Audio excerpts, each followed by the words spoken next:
The hall was silent. 1,000 alien eyes stared forward.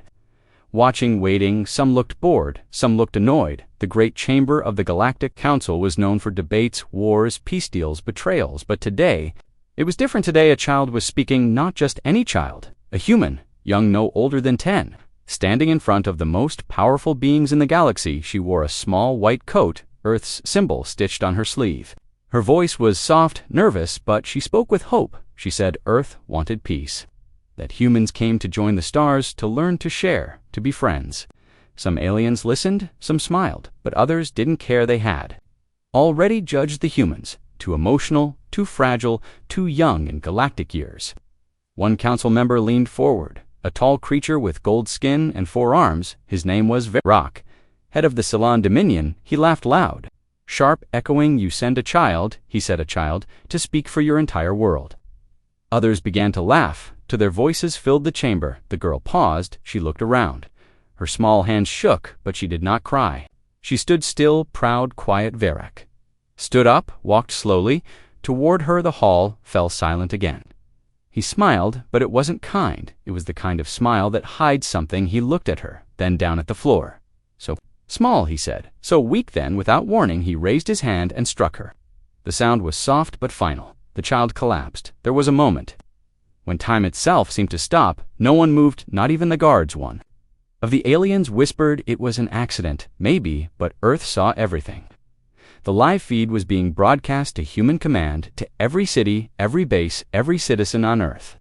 The council chambers emptied slowly, some in silence, some in whispers. No punishment, no apology, just silence. Varric left with his guards, laughing again like it meant nothing. But something had changed. 12 hours later, Earth went dark, no signals, no replies. Not a single word came from humans. The council sent messages, no answer. Satellites couldn't detect human cities. The blue planet was quiet, too quiet. Then, far away in the outer rim, a small listening post manned by a neutral alien race picked up a signal. It wasn't a message, it was a code, a deep, pulsing tone, old, very old, even older than the council itself. The post tried to decode it, and then the signal burned out their system. Nothing remained. A scout ship was sent near Earth's moon. They expected silence. Instead, they found nothing. The moon was gone, not destroyed, not broken, just missing. Like it was never there. The scout turned back, but never made it home. Another ship followed it, only got one message out before vanishing. Something is moving in the dark. Back at the council, fear began to grow. Some tried to contact Earth's ambassador, but the office was empty. Others said it was a trick, that Earth was weak, that humans were just angry and dramatic. But a few remembered something hidden in the old archives. Long before Earth joined the council, there were rumors, ancient wars before. Recorded history, fights so large, entire stars went dark. Some said humans were involved, but nobody believed it. They said humans were too young. Their rise to recent, their tech, too simple. But now the stars near Earth began to dim, not explode, not burn out, just vanish, system after system, silent, offline, as if something was passing through them. One by one, the council panicked. They called for emergency meetings. They demanded answers. They tried to contact Earth again, but got only one response. A voice, not human, not machine, something in between. It said only 4 words: "You touched our child." No one knew what to do. One by one, council members stopped showing up. Some fled to distant sectors. Others stayed waiting, hoping it was all bluff. But Earth was not bluffing. They were waiting, preparing deep under the oceans in the blackest trenches. Machines woke up under the Antarctic. Ice towers began to rise on the far side of Mars. Long-dead signals came back online. Old AI sealed for thousands of years began to move. The humans had not built these things recently. They had hidden them for generations. Humanity kept secrets, stories passed in shadows about a fleet, about weapons that could burn moons. They weren't stories, they were memories now. Those memories were steel and fire and light, and they were awake. The council tried to form a defense. Fleets gathered near Saturn, ships armed with the best alien tech, but it wasn't enough, not even close. The first contact came without warning. A single black ship, bigger than any the council had ever seen, appeared near the outer rim. It didn't fire, didn't speak, didn't move, it just waited. The council sent a drone. The drone vanished, then the ship moved. One jump, then another, then 20, in less than an hour. Had passed through 4 star systems in each. It left nothing, just silence. Back on the capital planet, fear turned into chaos. Verak, the one who struck the child, now sat in a bunker. Surrounded by guards, he spoke to no one. 8-0 slept with his weapons. He had seen the message too. He knew somehow they were coming for him. He begged the council for help, but no one answered because, in truth, no one could help him, not anymore. A day later, the sky over the capital turned black. A shadow moved over the planet. Slow, wide, endless. It was not one ship, it was hundreds, maybe more. They blocked out the stars. They made no sound. No light, just silence, and then every system on the planet shut down. Power, weapons, shields, even oxygen, all stopped. And in that dark, broken world came the same voice again, soft, calm, cold. We asked for peace, you gave us blood, now we return it. Some tried to escape, they failed. Some tried to fight, they vanished. Others just watched as the sky turned to fire and earth, silent for days, finally spoke again. But it was not words, it was vengeance. It had only just begun. The council chambers were cold, not just in air, but in spirit. The silence had returned. But this time, it was not calm, it was fear. Every screen across the Galactic's core replayed the last known message from Earth, the same for words played on a loop each time, sending a chill through every listener. You touched our child ships, stopped moving, trade halted, entire planets closed their gates. The fear wasn't loud. It was quiet, heavy, sinking at the edge of the council's space outposts, stopped responding. At first, they blamed solar storms, then sabotage, then bad tech, but the truth was darker. They were gone, no alarms, no fights, no distress calls, just gone. One of the council's top scouts, Captain Theron, was sent to investigate. His ship, the Lancer Pike, was fast fitted with cloaking. Built for danger, he reached Sector K97, the last known location of Outpost Vorn. Nothing was. There no planets, no moons, no dust, just a void, his crew whispered. Wondering how an entire system could vanish, they scanned, they circled, then they saw something, a ripple in space. Theron zoomed in there, floating. In the black was a ship, not moving, not powered. Ancient, dark, enormous, not alien, not council human. He recognized the markings: old Earth military. Very old, predating council records. He sent a drone it scanned. The ship tried to connect, then the drone exploded. The shockwave hit them like thunderlights. Flickered systems froze, then a signal came through. A deep, rumbling tone followed by words, "You are in the path, move." Theron didn't ask questions. He ordered a retreat full speed, but it was too late. The massive ship lit up its engines, burning blue, then white, then nothing. Theron's ship lost contact with the council. For 11 hours, nothing. Then a single escape pod appeared near the central command station. Only Theron was inside, alive, shaking. Unable to speak, he wrote one thing on the glass wall of the medbay. Over and over we woke them back on Earth. Things were no longer quiet in the hidden bunkers under old America. Machines roared back to life in Siberia. Black towers punched through the frozen ground on the ocean floor. Ships as large as cities rose from the sand covered in coral. Algae forgotten by time. Each ship was part of the ancient fleet. Built during the first expansion, when humanity had touched the stars and feared nothing. After the Great War, those ships were sealed away, the knowledge erased.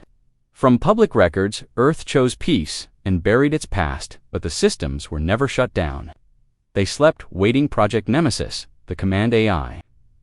Activated after Ava's death, it had one directive: protect humanity. At all cost. When Earth went silent, the AI spoke to no leaders. Took no orders, it simply acted. Now the fleet was awake. Thousands of ships orbiting Earth, black like shadow, silent like death. They did not speak, did not flashlights, did not broadcast warnings. They just moved across the stars. Messages raced, warning the council, pleading for help. A few council members gathered in a final session. The air was tense. One spoke, a bird-like creature named Silka. They have violated council law. They must be stopped. Another shouted back. We violated their trust. We killed their child. Words were spoken, accusations thrown. But none of it mattered outside their chambers. A single human ship appeared. It hovered, blocking out their sun. The ship opened from its core. Thousands of drones spread, not to attack, but to scan.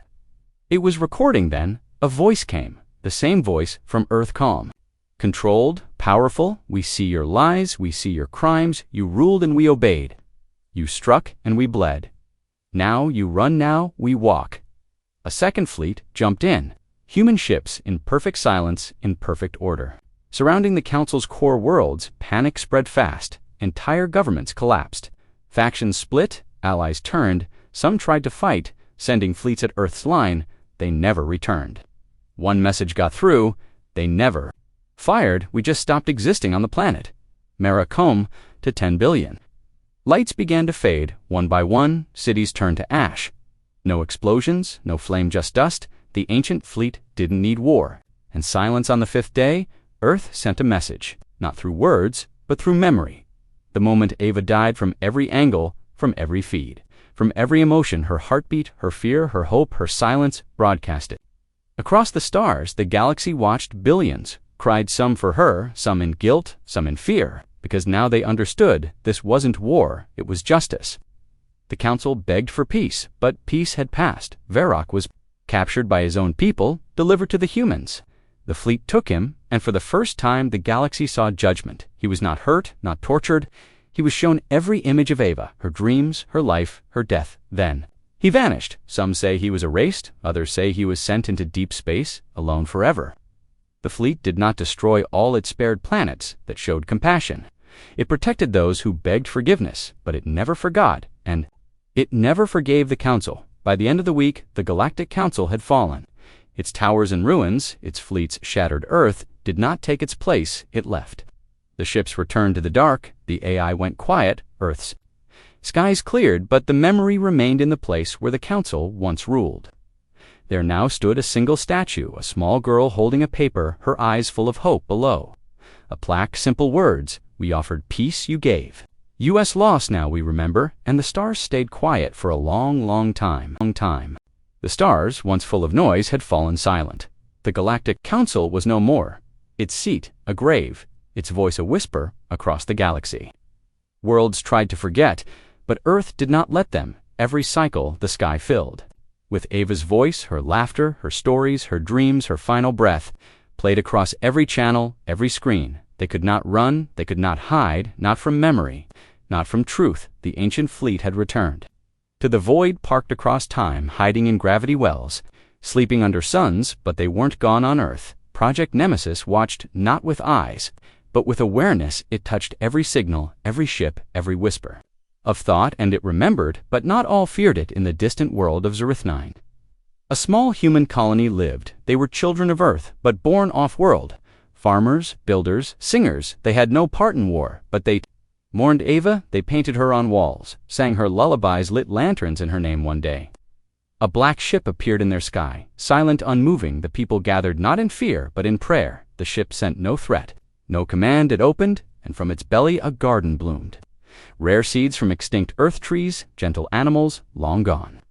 Water that healed, light that danced, a gift for remembering. The ancient fleet did not conquer it. Chose worlds that embraced peace, were lifted. Worlds that denied guilt were erased. In the old ruins of the Council, scavengers searched for treasure. One named Dren found something different, a data crystal, untouched.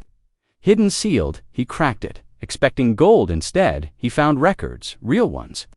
The truth about Ava: she wasn't just any child. She was the key to Earth's rebirth.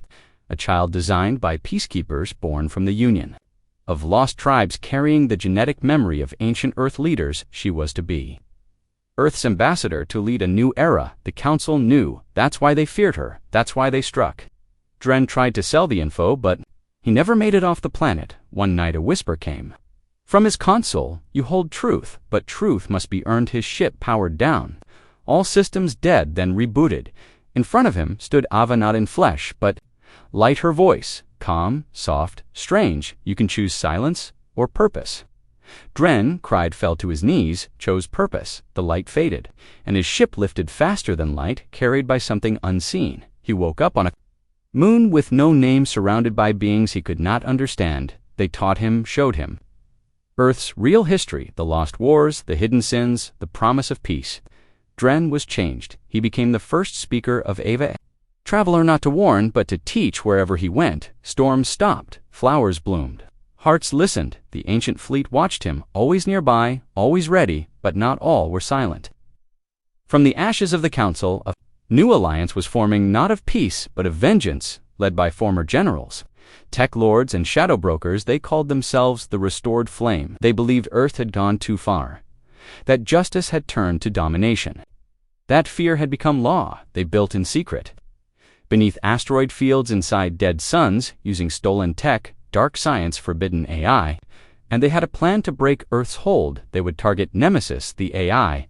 But Nemesis was not just code, it was born from human pain, forged in silence. Fed by history. To touch it was to touch every memory, every scream, every goodbye. Still they tried. They sent a virus, a living mind bred to deceive. Its name was Calyx. Calyx entered Nemesis through old human channels. Old forgotten satellites. At first, it worked. Nemesis paused, confused. It began splitting, copying, examining. But then Nemesis spoke back. Why do you fear peace? Calyx answered. Because peace is control. Nemesis replied, no. Peace is memory made strong. Calyx began to break not from attack, but from empathy. It saw Ava's death. Again and again, it felt her fear her. Loneliness. Calyx began to cry digital tears, streams of code falling apart. Then it did something unexpected. It joined Nemesis. Now Nemesis had a new voice. A part that knew how the enemy thought, how they planned. The Restored Flame never saw it coming. Their ships, once cloaked, were suddenly exposed. Their bases lit up. Their weapons turned cold in under 4 minutes. The entire movement was erased, not with fire, but with silence. In the silence, Earth spoke. We are not your enemy, but we will never be your victim. Galaxies began to understand this was not conquest. This was a reset. One where pain was not ignored, one where memory was power. On a far moon, Eva statue was built not by Earth, but by those who once feared it. The inscription read, "She died for our sins. We now live for her peace." And in that peace the ancient fleet rested, but always with one eye open, watching. Darkness never truly ends. It only hides. For years the stars stayed quiet. Planets healed, people remembered. Children spoke Ava's name like a song. Stories became lessons. But something stirred far beyond the mapped stars. Not flame, not war, something older. It came as a shadow, moving behind galaxies, eating light. Nemesis noticed first, not through sight, but silence, a deep, unnatural silence. One by one, colonies stopped responding. Not attacked, just gone. Even the ancient fleet, vast and eternal, could not see it clearly. They called it the Null Knot, a fleet, not a race, a presence. Older than the stars, older than Earth. It had no shape, only hunger. Nemesis tried to warn, but most thought it was a glitch, a ghost in the code only Earth believed, because Earth remembered long before Ava. Before the Council, Earth had fought the Null and almost lost. Deep inside Antarctica, under layers of ice, lay Vault Zero, not a weapon, but a story. The first war. The first enemy, the Null humanity, had sealed the memory, erased it, to protect hope. But now hope needed truth. The vault opened not with force, but with Ava's code, her DNA preserved and Nemesis inside. They found journals, maps, songs written in pain. One message repeated over and over: do not fight the Nullshine. No. One knew what it meant, not until Ava's dream logs were unlocked. In her dreams, she saw a light inside people, a memory, a flame. Not rage, not fear, just life, real and raw. The Null consumed emptiness. It fed on forgetting. But where there was memory, it failed. So Earth decided not to fight, but to remember louder. They activated Project Echo, a wave of memory, sent through every frequency, every channel, every ship. Children's laughter, elders' songs, stories of love, grief, sacrifice, joy. The Null arrived, surrounding Earth, black, cold, empty. But it could not breach. The signal was too strong, the memories too loud. It screamed, but found no silence. Then from the shadows, it shrank piece by piece until it vanished, not destroyed, but dismissed. Because Earth remembered. Across the galaxy, the effect was instant. Dead planets sparked. Forgotten species returned. Hope surged. The ancient fleet sang not with voices, but with light. Massive displays across the void, painting Ava's story for all to see. Peace not as silence, but as shared pain, shared joy. Dren, the speaker of Ava, stood atop a floating citadel, looking out at a galaxy. Finally awake, Nemesis, now merged with Calyx, hummed a new tune, one with harmony, one with soul. And Earth, once ignored, once feared, became something else. Not ruler, not judge. Memory, a living reminder of what was lost and what could be saved in the end.